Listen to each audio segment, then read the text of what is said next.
your flesh and blood. Welcome to Tell Me Your Story. New paradigms for a new world where we're giving you choices and knowledge of those choices to help make your dreams come true. We are here 9 times a week. Sundays at 7 a.m. and 7 p.m., Monday mornings at 1 a.m., Wednesdays at 9 a.m., and Monday through Friday from 8 to 9 a.m., streaming live at all those times at richarddugan.com. We are on SoundCloud, iTunes, TuneIn Radio, Spotify, Stitcher, Player FM, as well as YouTube, where you can watch these conversations. I hope that you will take time to subscribe and click notifications so that when a new conversation is posted, you'll be notified and you'll be able to tune in, listen in, and learn, and be entertained and inspired. A reminder that Choices, which is my book, 5 Steps for Life, it's available on Amazon.com in paperback, hardcover, and Kindle with Audible, soon to be released. We also ask that if you can support the work that we are doing financially, we do have a PayPal account. It is there for your security as well as ours. And when they ask for an email address to whom you're sending, please go to richard@richarddugan.com. That's the email address. If you go to richarddugan.com, there is also a link directly to PayPal so that you can send us whatever support you can. And we thank you to those who have helped and to those who will help. We also ask that you take time during this decade of perfect vision, the 2020s, to go within to that quiet, peaceful, calm, still place and listen to that still, small voice. And with that, we now take you to our very special interview and guest here on Tell Me Your Story. Welcome to our program. I'm Richard Dugan, and I thank you for joining us here on the program. I can't, I won't, and you can't make me. Is that the name of your book or movie? Is that the way you're living your life these days? Just in resistance? Well, today we're going to be talking with the author of I Can, I Will. He's a local author. His name is Frederick Elias, and we're going to be talking about the dynamics for personal success. Aren't we all looking for personal success? Stay tuned as we walk and talk with Frederick Elias. Stories, I'll do my best to understand you. And that's what this program is about, to have our guests tell their stories and give you choices and give you knowledge on how to use those choices to achieve the things that you want in your life. And I want to welcome our guest today for the next hour, Dr. Frederick Elias. Welcome to the program. Thank you, Richard. It's good to have you here, and you are a local Santa Barbara author. It's great to be here in this beautiful city of Santa Barbara. You know, I look out from where I work a number of days during the week from TV Hill and see the ocean on a regular basis, and I just marvel at the fact that I'm here, and I'm excited about the fact that not only am I here in Santa Barbara, but here with you this morning, talking about the concept, if you will, and more than that, the concept of I can, I will.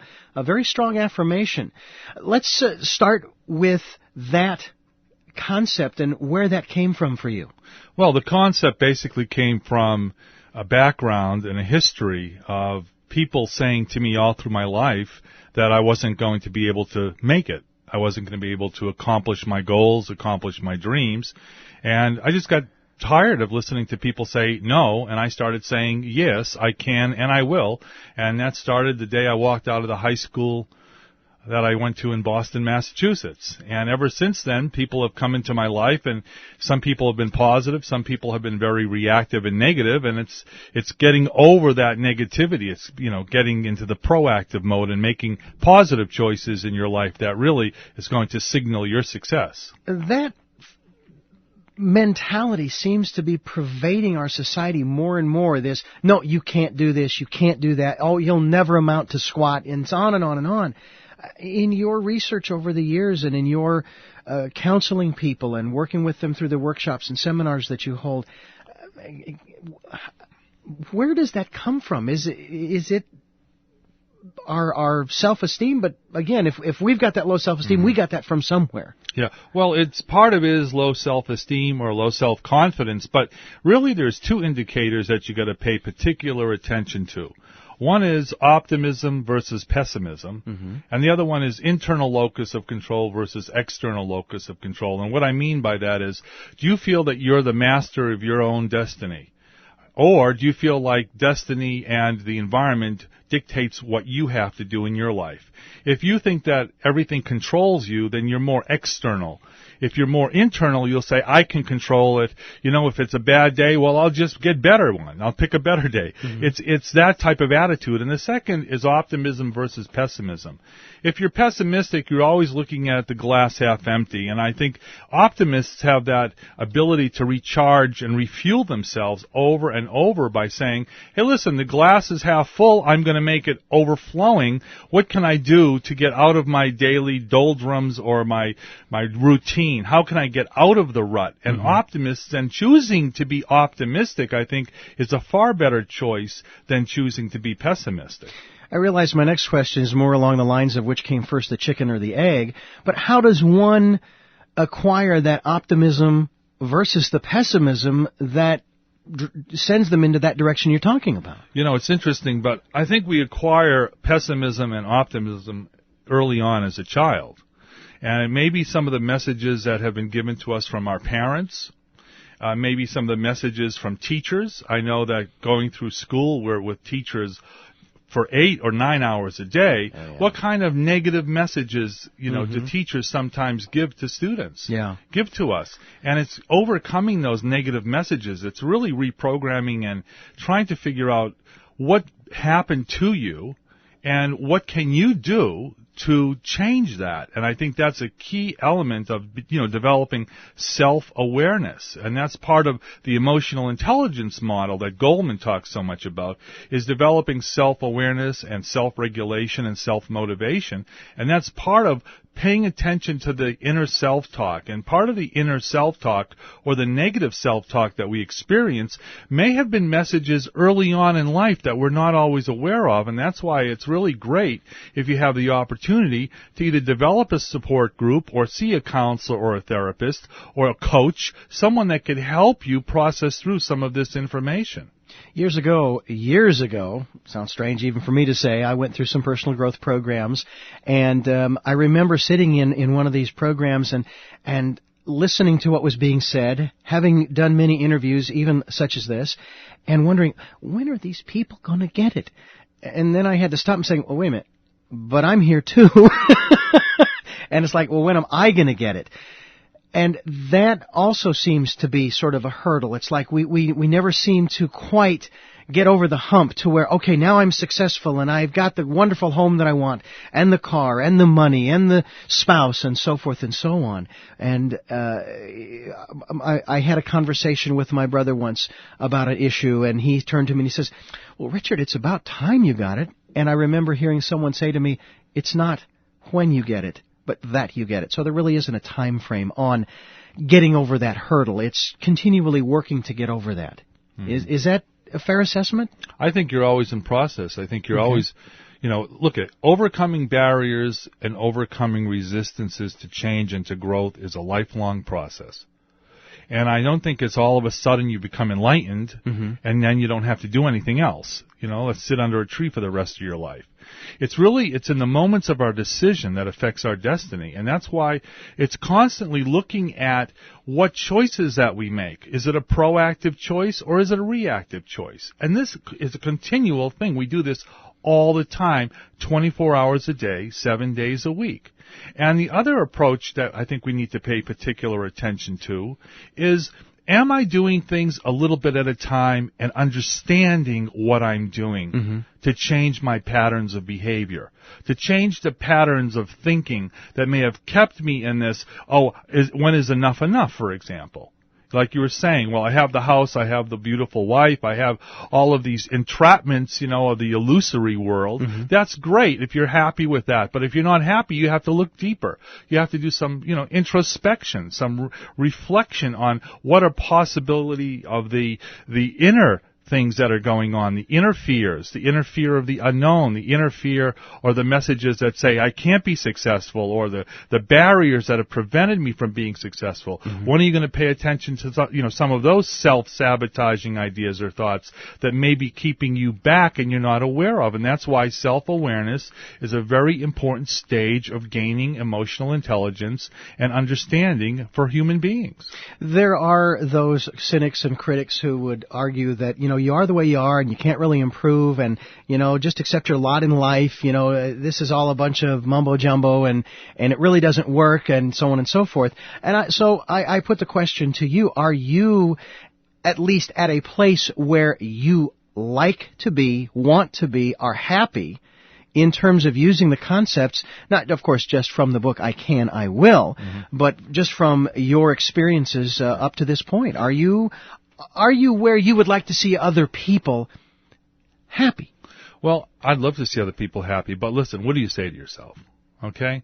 Are you saying how awful everything is or how terrible things are? Are you making complaints, or are you making excuses in your life? Helen Keller once said, when I'm seeing the sun, I don't see the shadows. So when you look at the sun, you don't see the negative parts of things. Don't make today's problem into a lifelong straitjacket.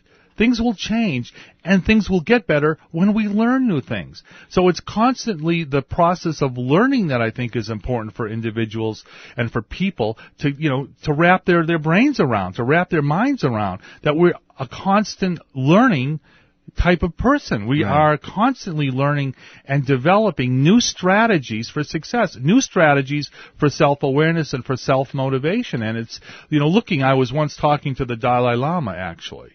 And he said to me, whatever you do, a little bit at a time, and give of yourself altruistically. Give of yourself unconditionally. And I know in this world where everybody's, looking for the quantum leaps, looking for the big changes, the massive changes in their life, sure, that's wonderful if those types of things happen. But what about the small goals? What about doing things in a small way sometimes and appreciating and recognizing those moments? Because once again, it's in those moments when we make our decisions and our choices, that's when we learn how to change, and we can change that pattern of behavior that maybe has kept us in the rut or maybe kept us in a fog so we can't see things clearly. If you've just joined us, my guest is Dr. Frederick Elias. He is the author of I Can, I Will, Dynamics for Personal Success. And in the book, you will be able to determine your destination. You can overcome barriers to success, and you can increase your self-confidence and learn how to successfully manage your emotions. And you can find out more about this book, order it, and other materials, and get in touch with Dr. Frederick Elias. So you can go to richarddugan.com. There's a link to Dr. Elias' website, and I'll give you that website as well. It is icaniwill.com. People can go there and get further information and basically begin the process of saying I can, I will, which affirmations, the thought that came to me as you were quoting the Dalai Lama, platitudes would be the word used by the person who thinks the glass is half empty, the cynic, the critic, if you will. What's your perspective on phrases that we use, these catchphrases? I am the master of my mind. I can, I will. Whatever the phrase is that, as a mantra that we would repeat over and over again. Are they really that effective? I think if it works for you, it's effective. Okay. And I think that, more and more, what's the alternative? What other phrases do we say to ourselves consciously or unconsciously that are not so effective? So, you have a choice. Do you want to say something that's more proactive, or are you going to say something that's more detrimental to your health and be more reactive? I think this is a choice that we all can make. And if a phrase makes you feel good and it helps you focus on what you need to accomplish, what you need to achieve, and how to take action, then it's working for you. So I don't see anything wrong with that. No, I don't. How long have you been involved? Obviously, you mentioned high school, and they were telling you can't, you won't amount to anything, and so forth. So obviously a number of years. But let's say more consciously educating yourself along this particular path. How long have you been doing that?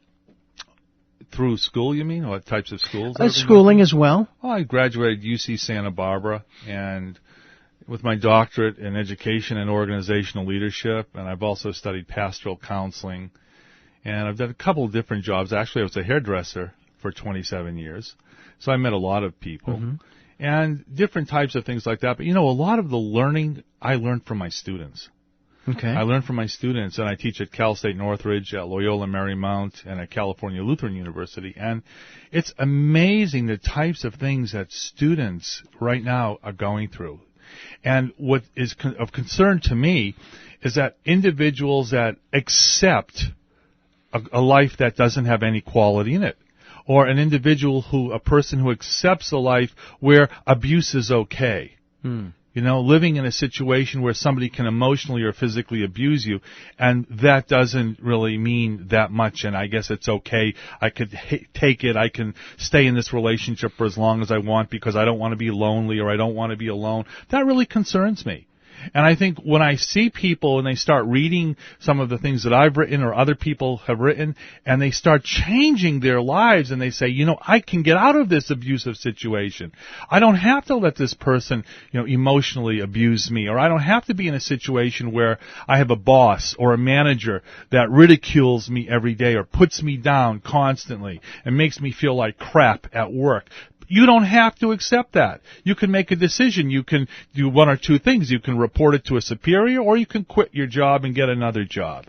I find that very fascinating. In many jobs that I have worked over the years, people will come up to me and they'll say, "Oh man, this job is, and the management is this, and and just on and on complaining." And I've actually at times turned to them and said, "Well, then why don't you quit? Instead of staying in the mud hole, just get out of the mud hole." If that's your observation of where you are. Yeah, but people don't see that they have freedom. People don't see that they have freedom. They focus on what's necessary and what's important for them to live day by day. But they're told constantly that America is the land of the free and the home of the brave, that they are free moral agents, and the word free is used constantly to describe what our life is. How could a person not know that they're free to do this? What messages are they getting that are telling them they're not free? Well, I mean, we don't have to get too much into it, but think about the news. I mean, look at the news every day, where you have situations where we feel that we don't have any control over different things that are going on in the world. I mean, if we could talk about world politics and leadership, we're looking at leaders that say one thing and do something else. I mean, who's really walking their walk and talking their talk nowadays? They all seem to be, and everyone's conforming to everything. Everyone's looking at that. Remember the story of the emperor with no clothes? Yes. Yeah, and so the emperor is walking down the street and everybody's saying, "Oh, what a beautiful robe you have on," and yet he's naked. I mean, this is what's going on in the world. We're saying, "Oh, what a beautiful life we have. What a beautiful robe you're all wearing." But are you looking deeper at the person's self-image? Are you looking deeper into their soul? Are they in fear? Do they hurt? What kinds of pain are people shouldering or keeping inside of them that they're not talking about? My concern is what's not being spoken about, not what is being spoken about. I have heard it said that it is also harder to maintain that negativity and that pessimism and that cynicism. It is harder to be unhappy than it is to be happy. That it is so easy to be happy, and yet we choose the hard way. It takes essentially the same amount of energy to be unhappy as it does to be happy. I mean, if you think about it, we're using the same amount of energy. Okay. But we're not making the same choices. Okay. It's the same energy, but we're making different choices, and those choices lead to different decisions. And remember, choice fuels decision. But how do we know what choices to make? I mean, black and white, okay, I'll either go black or white. Up or down, okay, up or down. But sometimes we are so inundated with 10 and 15 and 20 choices, rather than trying to sift through and find the best one, or get rid of half and then get rid of another half. We're so overwhelmed, we just won't make a choice. Well, and that's one of the downfalls of our information age, our intellect. Our information age, that we're inundated by so much information that sometimes it becomes difficult to make a choice. I would say, I think it's important to take some time and to slow down, because all of this type A behavior, personality style, running around with aggressive, deadlines, and we have to do it by such a time, and if I don't get that iPod in my ear, if I don't get the right kind of cell phone, I'm not going to be able to, communicate with my friends. Yeah, well, what happened with just using your mouth? So what we're looking at here is we need to make choices, rational choices, but we may need to prioritize some of those choices. We may need to boil it down to maybe 3 alternatives. And and sometimes you just have to make a choice. You have to take action and do something rather than do nothing sometimes. And it's important to say, well, listen, maybe it is trial and error. So I made a choice. It didn't work out. What am I going to do different the next time? What can I do to make it better? What can I do to improve my life? What can I do to improve my decision-making processes? And that's something that we need to start focus on more and more, rather than falling into this world of groupthink, where everyone's conforming to everyone else's decisions. Nobody's, really paying attention. They're just doing their own thing. And when does it come time to say, when is enough enough? And we have to really start making really solid, good choices that have lifelong effects for us. Could the analogy be made that people keep putting in the same video of a movie and watching it over and over again, expecting a different ending, and not understanding why they don't get a different ending each time? That's a very good point. Yeah. I mean, how many of you have done that? How many of you have put in the same video over and over, the same CD or DVD over and over, expecting something different to happen? Hey, that's already been scripted. I've never done that before. Never. Yeah, never. Right. Yeah. But remember, you make and you create your own life script. Yeah.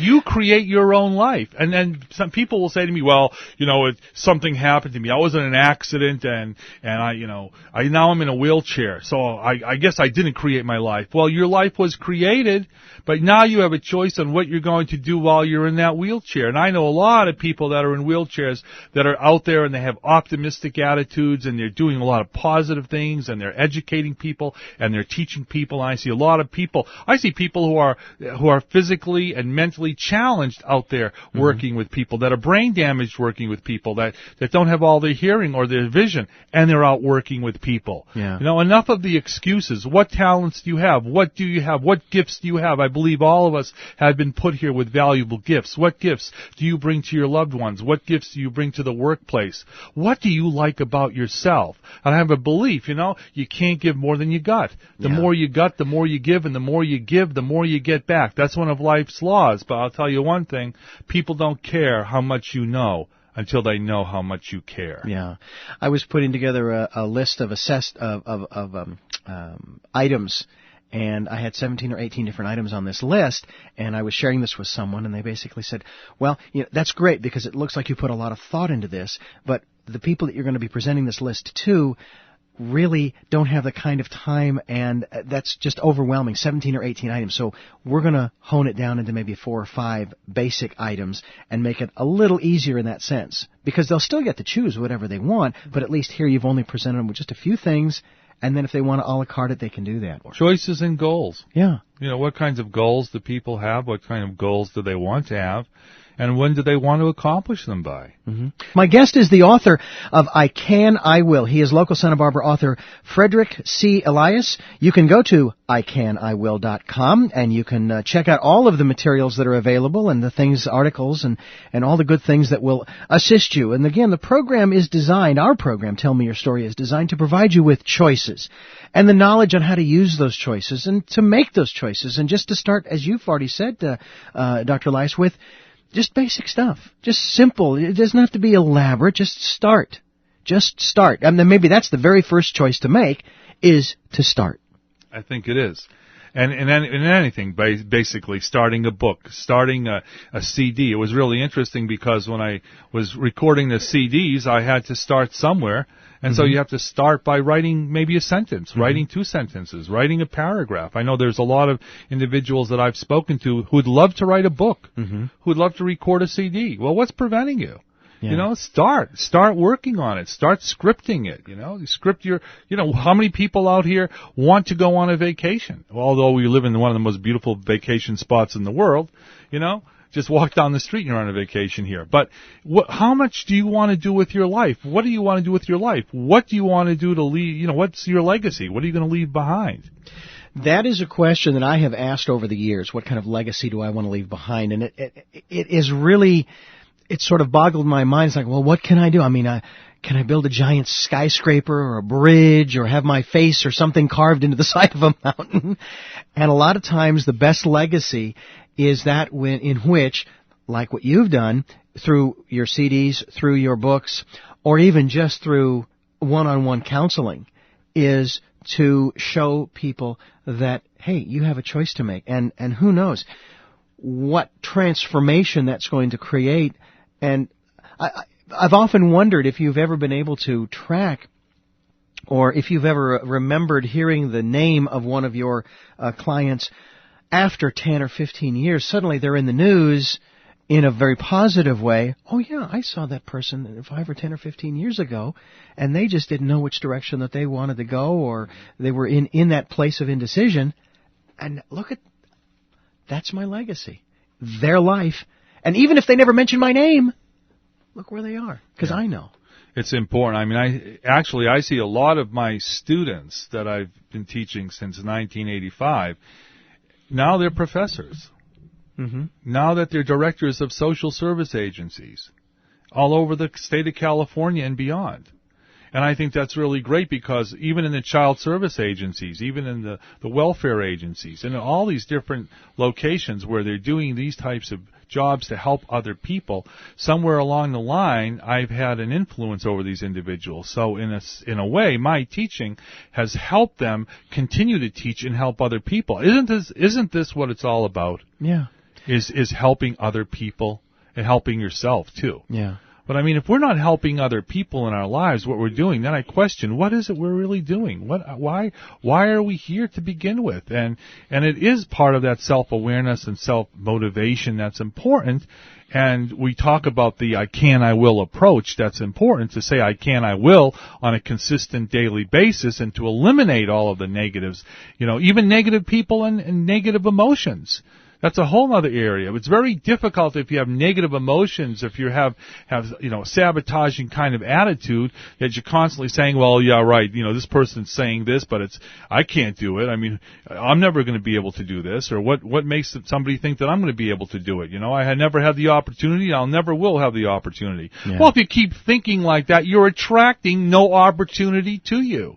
So what do you want to attract to you? You want to attract opportunity. You want to attract positive people. Well, if you want to attract positive people to you, then you better go out and start finding some positive people. You have to start taking some action in your life. You have to start communicating in a positive way. Nobody wants to be around somebody that communicates negatively all the time. Yeah. So if you have to have a class, take a class. I mean, look at here. Santa Barbara City College is right down the street. Go to City College. Take a class in continuing or adult education on communication skills. Take a class on leadership. Take a class on management or on supervision. Take a class on anything that you think will help you round out the quality of your life. But it's all here at your disposal. And all you have to do is get out of your house and go over there and sign up and take the classes. And it doesn't take a lot of money. I mean, my wife and I are taking a class, and it was actually a suggested donation of $10, which we gladly gave. But, it doesn't take that much if you want to get that kind of formal education, because you're not seeing that you're getting educated just in your day-to-day life. I am just really excited about the prospects for the future, for an individual who chooses to again, start making those. You start with small steps. Yes, you can have those great grandiose goals of the mansion on the hill, but if you're only making $10,000 a year, I'm not saying it's not possible, because I know that it is. But that's going to take some time, potentially. Well, everything's going to take time. Okay. Exercising takes time. Okay. But right? You start small. You start with that first step. Definitely. And the second and third. You lift 1 pound, not 100. Mm-hmm. You lift the 1 or 2 pounds, but you do it consistently, Richard. You do it consistently. You don't just go into the gym automatically and say, well, here I am, I'm going to build my body, and I'm going to become this muscle-bound person. No, you start slowly. You do it, 2 or 3 times a week. When you start walking on the treadmill, you start doing it 5 or 10 minutes at a time or 20 minutes at a time. You don't get there and start running all of a sudden on it. You want to start building yourself up, not just physically, but building yourself up mentally. Because when you build yourself up physically, you start building yourself up mentally and emotionally, and vice versa. So your mental and your physical health is the most important thing that you can concentrate and focus on in your life. Everything else will come as you start becoming more mentally and physically fit. That's one of my strategies. One of my strategies in my life was to stay physically and mentally fit. Whatever that took, whatever I had to do. I remember about a year ago I had to have some heart surgery, and then I had to rebuild myself up again. So here you go, working out almost every day in the gym, being perfectly healthy, and then having to go through surgery, and then all of a sudden, oh my God, here I am back at the beginning again. Starting over. I could hardly walk on the treadmill. This is, it could become so frustrating, it become actually so depressing, and so what am I going to do? I have a choice. Do I let that depress me, or do I say, okay, what am I going to need to do to stay positive, to stay optimistic, and to start building myself a step at a time, no matter how long it's going to take? And eventually, with your positive attitude, with the right coaches, with the right nurses, the right doctors, whatever it takes, you will build yourself up physically and mentally again. This is part of life. This is part of growing. This is part of changing. That's the beauty. We can regenerate ourselves. We can continually grow and change as a species. So many analogies keep coming to my mind as you keep talking. You referred to drawing to you positive versus negative, and it is said that we are electromagnetic beings, that we've got electric current running through our bodies. And so electromagnetic, well, the word magnetic, then that implies, if it doesn't state outright, that we are drawing things to us, and people, and experiences. And that, again, these philosophies and the research continues on, that our minds, our thoughts are the impetus. That's where the seed starts. That's where the initial charge up of the magnet begins to draw those things to us. And so we need to start to change maybe the input through our eyes and our ears as far as TV and or radio and or the newspapers and magazines and whatever other things and other people that are feeding us the wrong messages, the wrong input that we don't really want. An old computer analogy of garbage in, garbage out.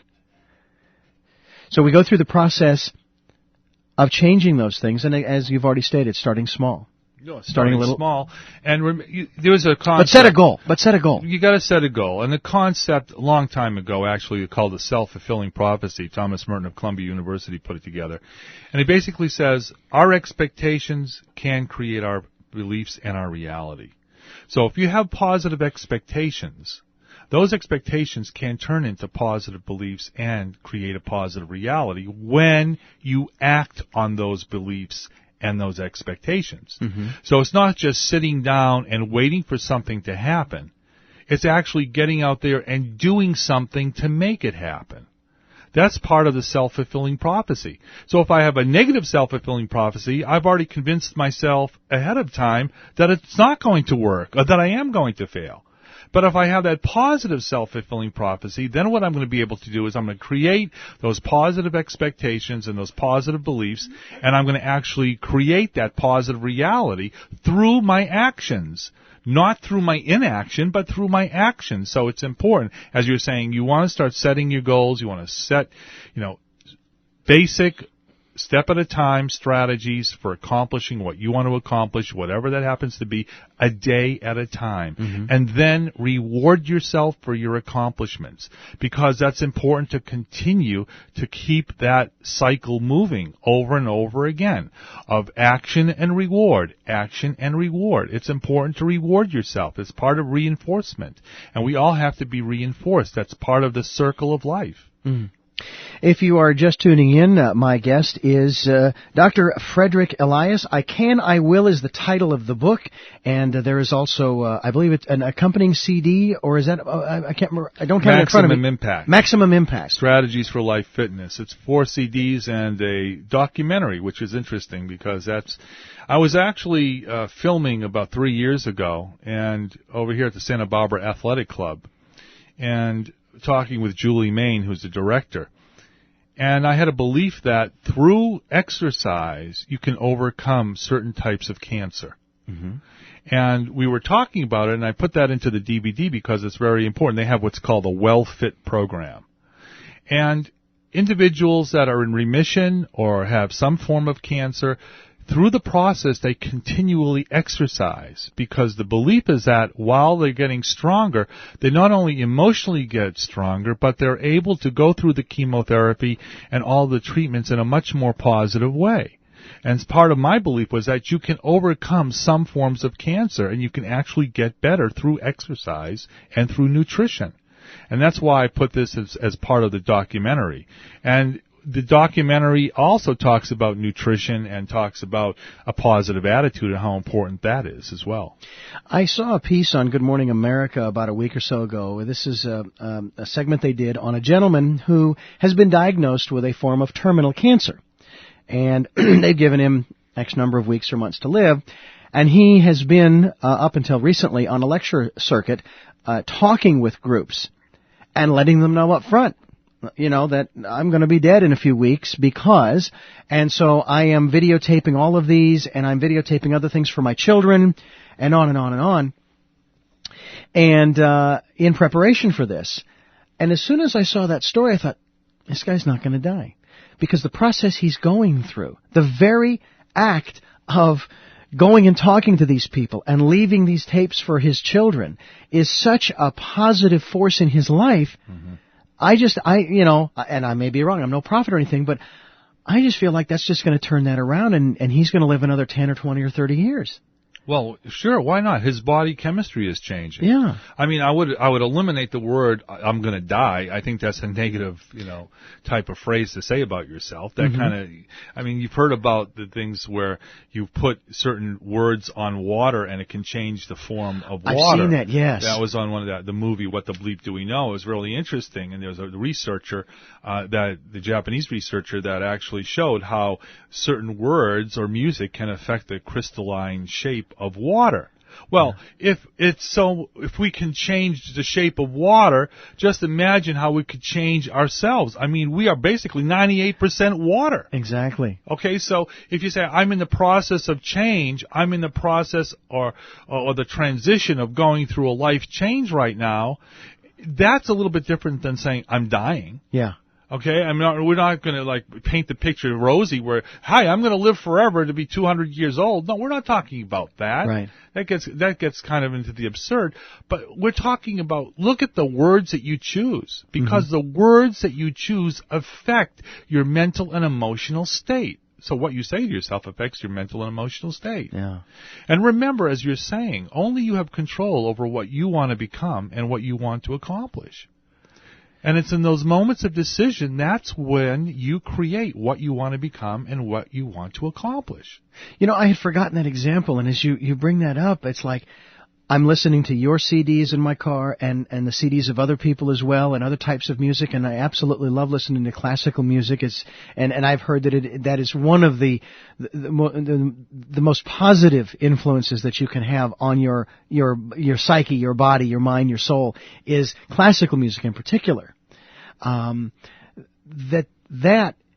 example of changing the crystalline structure, if you will, of water, that process I'm going through and that many other people are going through in their cars as they're traveling around is doing that very same thing. And so again, there's a very simple choice. Even taking this program from the website that will be available when this program is over and listening to it and listening to what you have to say as far as making those choices can start to change. And again, you start small changes. I mean, you build a building with the first brick and the cornerstone, and then you start working around that and going up. Yeah, and that's the foundation. Yeah. All right, so if the foundation is positive self-esteem or positive self-confidence and positive self-worth, then it's going to be a strong building. But if you're not building the structure with positive self-esteem and positive self-worth, then that's with children, and that's with what parents are going through, wondering why is my child acting a certain way, why do certain relationships falter, why do certain relationships succeed. Well, think about it. What are you putting into it? So what you put into it, you take out of it. What deposits you make in your relationships are the deposits that you're going to be able to withdraw from your relationships. Well, the same thing with your children. If you're making a positive deposit with your child, if you're doing positive things for your child, then you're teaching your children in a way that's going to increase their self-esteem and self-confidence, so they're going to be able to take control of what they can take control of in their life and not feel out of control.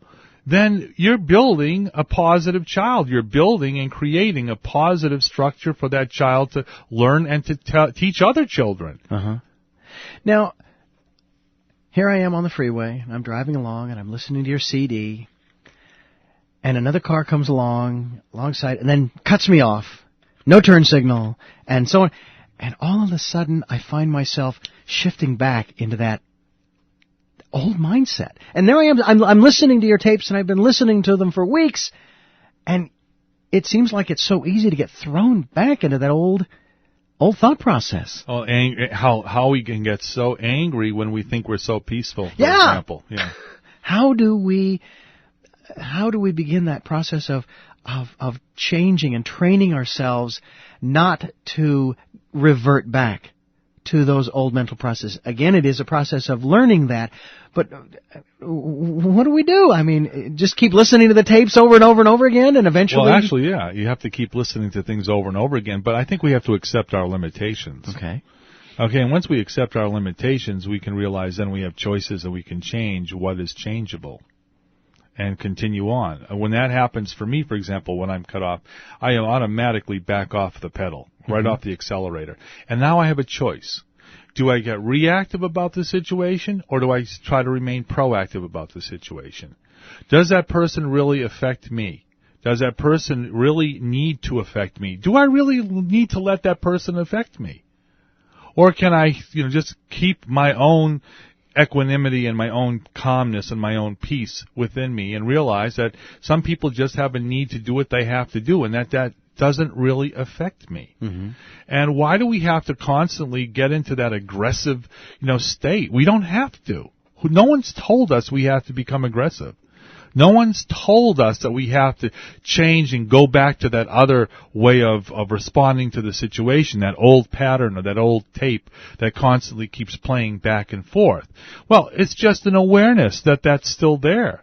That's still part of who we are, and that means we're still alive. We have that ability to change that particular part of ourselves every time that happens. That is another opportunity for change. Someone just wrote to me something. He said, it's not so much the pursuit of happiness, it's the happiness of pursuit. And I really like that, because when you're looking at pursuing things in a positive way, it creates happiness. Mm-hmm. In fact, there's a class at Harvard University that's constantly filled and overfilled, and it's called happiness. Well, why are people going to classes called happiness? People want to be happy. They're searching for happiness. People are tired of being lonely. They're tired of being alone. They're tired of getting into dead-end relationships or dead-end careers or situations, and they're just becoming tired of it, and they don't want it anymore. They want something that's going to create a lot of happiness and joy in their life, and why not? We deserve that. So when we realize and we program ourselves and say, I really deserve happiness. I deserve joy. I deserve a positive relationship. I deserve to be loved because I'm a loving individual. I'm a loving person. Then you're going to attract that to you, and you're going to look for those types of situations rather than situations that constantly bring you down. It's your choice. And that, in turn, puts you out there, and then you start putting more of that out there, helping other people, giving, however you want to phrase that, tithing, whether it's money or your time or your goods and services, what have you, to support and help other people. And then that process, if everybody's doing that, I mean, what a wonderful world. And it really would be if we could get to that point. And there are people who are actually, I've been reading about people who are actually trying to create communities like that, where they're all working on their own stuff and trying to move forward and make those choices and changes, and creating communities that are supportive and are interdependent, which is a whole different thing from being dependent on one another. Well, you're doing it just by having this show, this radio show. You're trying to create a community of support for understanding the human potential that we have within us, and to foster and to facilitate and collaborate together to create more human potential. And I think that's a very important move on your part, and I applaud you for that. And I think that you have to keep on going and keep finding people that are going to support this particular, endeavor that you've started on, and to continue to look at the positive way that we can affect society, the positive way that we can affect leadership, and the positive way that we can affect other people on this planet. And man, I'll tell you, it's time. Yeah, It's been long enough. I mean, I've only lived a short little 47 years on the planet, but it's one of those things where I've made these choices and these changes in my life that have brought into my life the people that I am truly enjoying having in my life, experiences that I never thought I would have. I mean, I think at one point in my life I had settled. And you talked about that from the very beginning, that people, that's what they do. They settle for, it's just the way it is. They settle for the status quo. They settle for what the bill of goods that they have been given, and they shouldn't expect any more, because that's all there is. You don't get any more. They move along, now the next person, and they get their allotment, move along. And it isn't an allotment. You have to think in terms of, there's more than enough. Infinity. An abundance of infinity of whatever it is that you want. And happiness is, as you've said, people are that's what they want, is happiness. Not necessarily all those things, but all those things could follow. Because if you find that happiness, then, hey, the sky's the limit. That's really what it comes down to when you say, I can, I will. If you've just joined us, my guest is Dr. Elias, Dr. Frederick Elias, and he is the author of I Can, I Will. It is Dynamics for Personal Success. That's the title of the book, and you can go to the website, icaniwill.com. You can also go to my website, richarddugan.com. This interview will be available in a few hours or so, and you'll be able to download the interview and listen to it, as well as other interviews of previous programs. We'd love to have you check that out. We are hoping maybe in the near future, Dr. Elias, that we'll have you back to talk further about this in terms of your process. I can, I will. Are there specific steps 1, 2, 3 that you recommend? Obviously, we've already referred to the basic one is the choice, but sort of summarize in that respect the various steps that there are. Yeah, well, a very important step would be eliminating negative self-talk. That would be one step, and substituting it for a positive self-talk. Think about what you're saying to yourself, and really be conscious of what you're saying to yourself, and change that. Change it to be more proactive rather than reactive. That's a very important step in the process. And the other steps that I would suggest would be to set goals. Set simple, smart, realistic goals, and accomplish at least one goal every day. I know it doesn't sound like a whole great deal of goals, but if you accomplish one goal every day for 360 days a year, you've accomplished 360 goals for that particular year. I also suggest that you create your own mission statement, that you know what your real mission is. And it has to only be about 3 sentences to just find out what are your core values and your core beliefs in your life. What's really important to you? Is education important to you? Is living a healthy life important to you? Is helping others important to you? And try to put your mission together, in about 3 sentences, and look at your mission statement and focus on your mission. And also use positive affirmations. That's very important too. I didn't think they really worked, but I started using them, and they really started working. It started me focusing on a more positive way of looking at situations and attracting more positive outcomes. And I think that's very important. Really look at changing your situation. Don't allow the same 4 walls to dominate your life. Accept what your reality is and realize you have alternatives.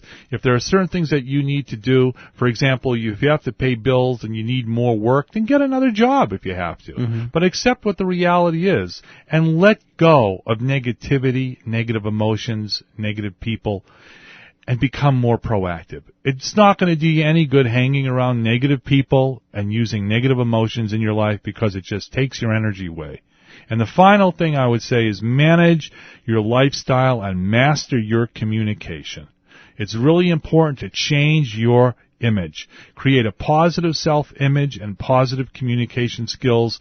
That is going to help you in everything that you do, both personally and professionally. So if you can follow this simple, well, it's not so simple, but this, I would say, prescription, that's going to head you into that I can, I will direction, and it's going to help you take real action in your life so you know what you want to achieve, and when you're going to achieve it by, because you need to have a time and a date for when you want to achieve what you're going to accomplish. And make that realistic. Make it very realistic. Yeah. Okay. I want to go back to the mission statement because it really ties into your life's purpose kind of thing. Am I hearing that correctly? Yeah. That's a tough one for some people because they've been kind of floating along in that negativity for so long, they may not know what their life purpose is or what their mission is here. Well, you have to ask yourself, okay, what one positive thing do you want out of life? What are the 2 or 3 positive things you want out of life for yourself? And maybe what do you want for others? So start off in that way, writing it down in that way. And then, start putting the dots together. Start connecting the dots. Start making sentences. What would that be? Would that be creating a quality life for myself? Or do I want quality relationships for myself and for those that I come into contact with? Do I want to educate myself and educate others? Is lifelong education and learning a priority for you? And then start putting that together in a mission statement for yourself. But you have to know what your core beliefs are and what your core values. Do you value honesty? Do you value integrity? What are some of the beliefs do you have? Mm-hmm. Are they positive beliefs or are they negative beliefs? If they're negative beliefs, well, guess what? You got to start erasing them. Pay attention to what they are and start eliminating those negative beliefs and replace them with more positive beliefs. And you might be saying, well, that's easy for you to say. Well, yeah, it's easy for me to say because I'm on the microphone and you're not. But what we're talking about here is why not? What are you afraid of? Yeah. Is this fear? Do you have some fear that you can't change, or you've tried it once and it didn't work out? Oh my God. Well, no. Look at the changes, try it again, do it over again and again and again until you get it right. I mean, that's the beauty of the process of learning. That's what learning's all about.